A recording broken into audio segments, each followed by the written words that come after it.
នេះគឺជាវីដេអូបង្រៀនពីការប្រើប្រាស់សោទ្វារឆ្លាតវៃ Smart Lock Handle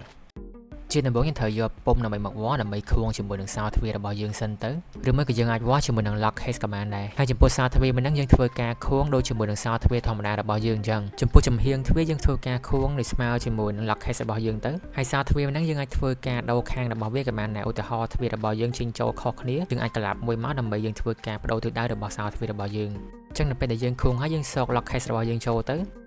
រួចធ្វើការមុខខ្សោយចូលផងដែរ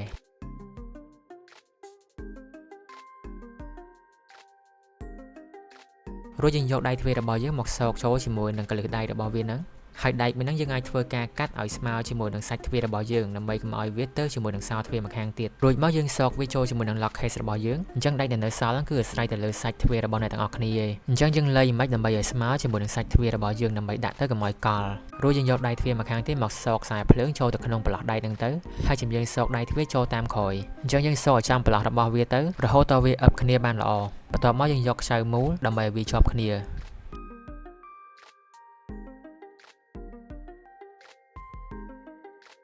ជំហានបន្ទាប់យើងយកប្រទះថ្មរបស់យើងហ្នឹងមកគៀបចូលជាមួយនឹងខ្សែភ្លើងរួចយើងធ្វើការដាក់ថ្មចូលទាំង4គ្រាប់ទៅរួចកឹបវាចូលជាមួយនឹងដៃទ្វារវិញនឹងធ្វើការមូសខ្សៅចូលហើយតែប៉ុណ្ណឹងគឺយើងទៅឡើងរួចរាល់ហើយ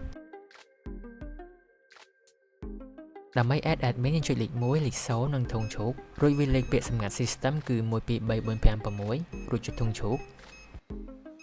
រួចយើងធ្វើការវាយពាក្យសម្ងាត់ថ្មីរបស់យើងចូលទៅដែលពាក្យសម្ងាត់ហ្នឹងគឺចាប់ពី6ខ្ទង់ដល់10ខ្ទង់រួចយើងធ្វើការ verify password ម្ដងទៀតរួចចុចធុងឈូកអញ្ចឹងតែប៉ុណ្្នឹងគឺយើងធ្វើការ add password admin រួចរាល់ហើយបន្ទាប់មកយើងមកធ្វើការ add ជាមួយនឹង admin ដូចជាកញ្ចៅដៃជាមួយនឹង NFC card អញ្ចឹងយើងចុចលេខ1លេខ0ធុងឈូកដដែលមក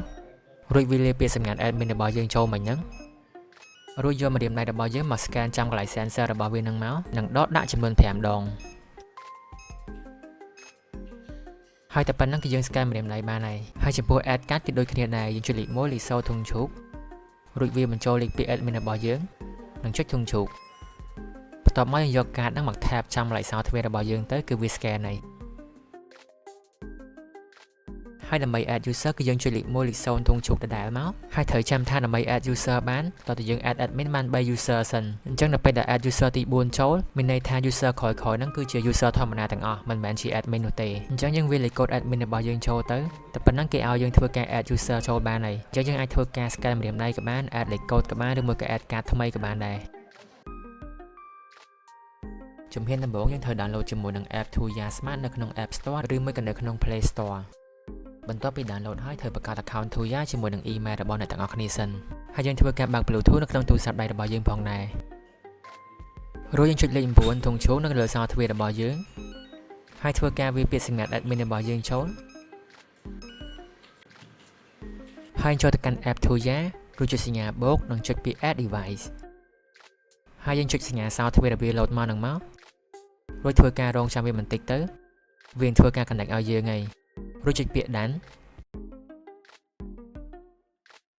ហើយតែប៉ុណ្្នឹងយើងអាចធ្វើការដោះសោតាមរយៈទូរស័ព្ទដៃរបស់យើងបានហើយ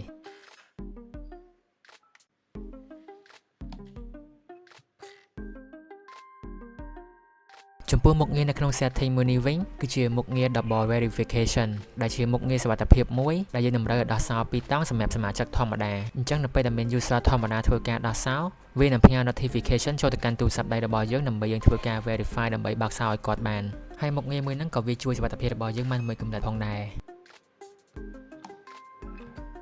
ចំពោះមុខងារសុវត្ថិភាពមួយនេះវិញគឺជាមុខងារ anti locking ដែលមានន័យថាតើតើយើងដោះសោតាម app ឬមួយក៏ admin ទើបអាចដោះសោមួយនឹងបានហើយចំពោះសមាជិកដែលមិនមែនជា admin គឺមិនអាចដោះសោមួយនឹងបានទេ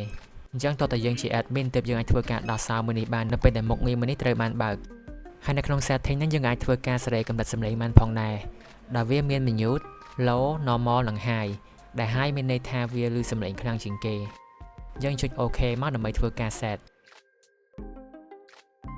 ហើយយើងក៏អាចធ្វើការឆែកសកម្មភាពសោទ្វារមួយនេះនៅក្នុង activity log បានផងដែរដែលវាបង្ហាញពីការបិទបើកសោទ្វារមួយនេះនៅក្នុងម៉ោងណាមួយនិងនៅថ្ងៃណាមួយ ចំពោះមុខងារ temporary code menu វិញគឺវាមាន custom ដែល custom ហ្នឹងគឺយើងអាចធ្វើការបង្កើតពាក្យសម្ងាត់មួយនិងអាចរើសថ្ងៃខែម៉ោងដើម្បីវាដំណើរការបានឧទាហរណ៍ខ្ញុំរើសថ្ងៃទី19ខែ3ទងម៉ោង12កន្លះដើម្បីឲ្យ software មួយនេះដំណើរការនិងបញ្ចប់ដំណើរការវិញនៅថ្ងៃទី20ខែ3ខ្ទង់ម៉ោង1កន្លះរួចយើងចុច save មកអញ្ចឹងលេខកុំមួយខ្សែហ្នឹងគឺវាដំណើរការនៅចំពេលដែលថ្ងៃយើង set នោះទេនៅពេលដែលហួសថ្ងៃយើង set ទៅគឺវាមិនអាចដំណើរការបានទៀតទេហើយចំពោះមុខងារ one time នេះក៏ស្តៀងគ្នាជាមួយនឹងមុខងារ custom មិនដែរដែលមុខងារមួយហ្នឹងគឺវាបង្កើតកូដឲ្យយើងមួយខ្សែដែលលេខកូដហ្នឹងគឺមានសភាពភាពរយៈពេល6ម៉ោងនិងអាចដោះសារបានតែម្ដងប៉ុណ្ណោះអញ្ចឹងនៅពេលដែលហួស6ម៉ោងឬមួយក៏ប្រើបានម្ដងទៅគឺយើងមិនអាចប្រើប្រាស់លេខកូដមួយហ្នឹងបានទៀតទេអញ្ចឹងមុខងារទាំងពីរហ្នឹងគឺវាស័ក្តិសមសម្រាប់ដែលមានភ្ញៀវមកលេងផ្ទះបើសិនជាយើងមិនចង់ឲ្យពួកគាត់ដឹងពី password SIM របស់យើងហើយចំពោះដៃទ្វារខាងក្នុងវិញយើងអាចធ្វើការចុចប៊ូតុងមួយនេះដើម្បីធ្វើការចាក់សោឬមួយក៏បើកសោបានហើយវាក៏មានជារុន Type C សម្រាប់យើងធ្វើការសាកថ្មនៅពេលដែលអស់ថ្មបានផងដែរហើយនៅពេលអស់ថ្មមិនបាច់ភ័យថាយើងបើកបានទេវាមានកូនសោសម្រាប់យើងចាក់សោបានដូចគ្នាដើម្បី reset software មួយនេះយើងត្រូវការយកមកចូលឬមួយក៏កូនដែកអ្វីមួយមកដើម្បីធ្វើការដោតចូលរុនទូចមួយនេះអញ្ចឹងយើងដោតចូលទៅរួចធ្វើការចកត់ជាប់រហូតទៅតវាបញ្ចេញសំឡេងទឺតរហូតតវាបញ្ឈប់សំឡេងនឹងវិញអញ្ចឹងទៅប៉ុណ្ណឹងគឺយើង reset រួចរាល់ហើយយើងអាចធ្វើការ add ម្ដងទៀតបាននៅក្នុង app Tuya Digi Smart Home ធ្វើឲ្យផ្ទះរបស់លោកអ្នកឆ្លាតវៃ